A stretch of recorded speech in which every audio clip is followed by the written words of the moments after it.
Hey everyone, this is smpratte, and today we're going to talk about, is vintage Pokemon boring? Right now, modern Pokemon is definitely in the spotlight. It's very loud, flashy, it's like Neon Town in Pokemon, and I'm about to be the Jigglypuff to talk about the vintage stuff to put you guys all to sleep. So I do think there is something, or a couple things actually, that vintage offers right now that modern doesn't. And don't get it twisted. I love both modern and vintage. I've said multiple times, I think we're in a golden era right now for modern. Alt arts have raised the bar on what to expect from a chase card. More cards are printed today than any point in time because so many people are enjoying modern. But I think one of the things I find myself doing with new releases is trying to ignore all the news. I'm like closing my eyes and ears, avoiding the open mouth YouTube thumbnails because I want to have some type of discovery with these new sets. And I think that's one of the biggest things that vintage offers is discovery. There's probably a lot of cards back here that some of you have never seen before. You know, they're mainly Japanese exclusive or they're released only in a certain way. I think that's what vintage really has to offer right now because modern is so popular that it's really hard not to see a card. Like when a new card hits, it's instantly there, like almost like 4K instantaneous, like Google Fiber, where a lot of vintage stuff was literally when dial-up, internet was going on. So things just move so fast now that you see all the spoilers and leaks in real time. So I think that's one of the big things, that vintage has to offer. And just to throw some examples out there, if I knew how to edit, I could just be like, here you go, Misaki, here you go, Not Awake, and just show you the cards. But there's so many Japanese promos that had not only unique art, but unique releases that you really don't get today. And it's really fun discovering that. I think Vending and Misaki are probably the easiest ones that come to mind. Like Vending was way ahead of its time, Japanese exclusive. This little Voltorb's always in the background here. It just blew my mind when I saw that card because back then it was just like the Ken Sugimori stock art with like a blue background, and Vending is a whole artwork with so many different artists. And it really does well with like combining the game experience that you had in red and blue. Each sheet is from like a certain region. Like you start out at the beginning with your starters and you end up at the end with Mewtwo in the cave in the smpratte grandma house. So it's really fun and quaint and it has all these layers to it. And Misaki promos are even deeper. You sent them in just like you did in the game. I remember I had to hook up my link cable with my brother to get each one. We traded them back and forth to get like Alakazam and Gengar and all that. So they did that in real life with the cards. So there's so many examples of vintage cards that have this discovery aspect to them where it feels really rewarding, like you're playing a game in real life, if that makes sense. Misaki is such a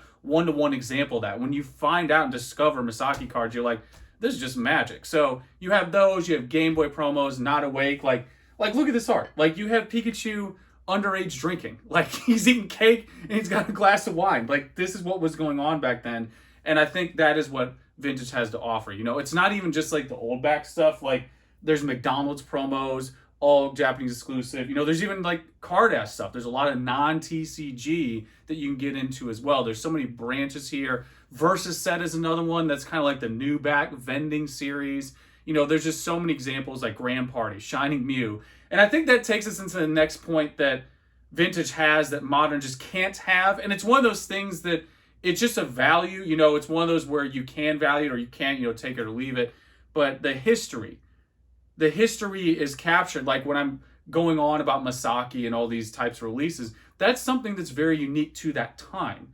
Today we don't really have the mailing campaigns anymore. That's kind of a vestige of the past. In fact, a lot of those promos like Fan Club, Players Club, and a lot of that stuff, they don't do it either at all or in mass or in quantity as they did before. Look at like the Nagaba thing. That was just supposed to be a fun, here you go, here's some crudely drawn evolutions. And of course it gets devoured into some like huge, quick flip, make money fast deal. Because back then it was more organic. And I think that is part of the history that vintage does capture. Even if you don't want to get into all that, you don't want to get into the weeds, you still have the first appearances, like the first Charizard or the first Pikachu with a wine glass. That is something that I think vintage will always have. Also, vintage is so large that there's such a variety there. When you get into things like the Pikachu with the wine glass, like Himeno is a great example. Back in the day, that was all done hand-drawn, where now a lot of the new stuff with the same artist is done more digitally. So it's cool to see the evolution. I think for a lot of the boomers like myself and people my age, they like seeing that hand-drawn stuff in contrast to a lot of the new CGI or digital style. But even some artists like Himeno are a good example where same person, but they change style over time. So I think that's another cool thing about the history aspect of vintage. You can go back and say, oh, okay, here's where they thought Jigglypuff was still furry. True story. They not a furry, thought it was furry. Big difference there. So that is how it was back then. You just had a rough idea, and it's really cool to see that captured in the card, and that's like preserved in history. So I think that's a really big selling point, or at least for me, one of the things that's exciting about vintage is the history, and there's a huge variety. Again, like Japanese, I don't want to. You're gonna hear Japanese promos 1,000 times on my channel because there's just so much variety in there and so many different types of releases and unique art. So if that's not enough, another big one is rarity. One of the things I noticed with modern today is that rarity is not there as much as it was in the past. So if you go back to like what used to be called the golden era of 96 to 2001, you have cards like Illustrator, Unicarp, Kangaskhan, Tropical Wind, SSB, TMB, Pika trophies. And these are like, the top ones. You can even come down to like fan clubs, grand parties. You don't really have as much of that today. You don't really see a lot of that stuff going on. Just like I said with the Nagaba stuff, I think there is it's harder to execute those type of releases now because everyone's so aware and everything's so optimized. But the bottom line is you just don't have as much rarity now. I know people are going to talk about alt arts, the card's really tough to pull from a pack. I'm completely cutting out set cards because rarity is not a thing. That's a pull rate. That's not actual rarity. In fact, that's why I think a lot of the Super 10s, all the triple black BGS 12 or whatever it is now, all that stuff exists now stronger because, the high isn't high enough for the modern cards. In fact, when I talked about black labels, I remember one of the most frequent or the biggest number one trend I got in comments was, yeah, black labels exist because it's easy to grade. Like that's what everybody was saying is that, these cards are easier to grade today. So the bottom line is that's another challenge because rarity is not as big of an issue. I'm not trying to say WotC was any rare. Obviously, we know the pull rates for that. This is just nixing all set stuff. A lot of the modern arena today is comprised of just sets and trying to get the highest grade. Again, not criticizing it, just trying to show the contrast here in options, where I think vintage just has more of an array. If you want to follow the yellow border road and do all the WotC stuff or whatever it is, you got that. If you want to do the condition game, you can, but you also have, again, such variety. I'm not trying to tout just trophies, even coming down to like anything fan club, anything players club, not awake, all that stuff, choral promos, there's a lot there in that middle ground that's fun to play with, that's fun to collect and discover, that really just isn't happening in modern like it was back then. So overall, I think both are good. I think there's some people who are like ride or die by each one, which I don't get that at all. Like, I love both of these. In fact, I'm having more fun with modern today than I can remember in a long time. Like, definitely more fun than Sword and Shield, X and Y, going back a long way. Like, modern today is just killing it.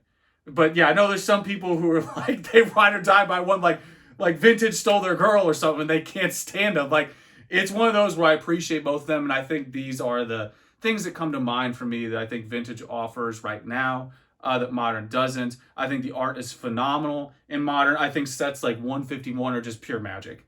Like you could watch that video, like a couple videos ago where I opened up that box. That's honestly one of the best boxes I've ever opened. It was so much fun opening that box. So it can't be overstated how good modern is today. I just think this is what vintage offers. It's a little more understated at the moment. You don't have as much flash. You don't have much full art. It's definitely more of a discovery. It's more of like an intimate thing that you'll do on your own. It's kind of like a one-player game rather than like a multiplayer online deal. I feel like that's what modern is now. It's like a online multiplayer thing where we're all watching all this content, all consuming it instantly, where I feel like vintage right now is that one player, like Breath of the Wild, really get deep into it, really discover a lot of the cards that are out there. They're understated. They're not as sexy. You can't put up the 5-year-old Pikachu drinking wine. There's a lot of stuff out there that I think will be fun to enjoy on a personal, intimate level that is harder to like broadcast with an open mouth. So there it is. That's what I have. I think each offers something unique. I think modern is doing a phenomenal job at grabbing new attention or appreciation for Pokemon. Even old heads like me, I devoured that 151 set. I'm like waiting for the next print run so I could open more of it, So it's a fun time right now for Pokemon. And I just wanted to answer that question. Is vintage boring? In my opinion, no. I think it does have a few things that are very unique to it, like history, rarity, the discovery aspect. It can't be overstated. So That's what I have, guys. As usual, you know the deal. Let me know how I feel. And that's pretty much it. Till next time.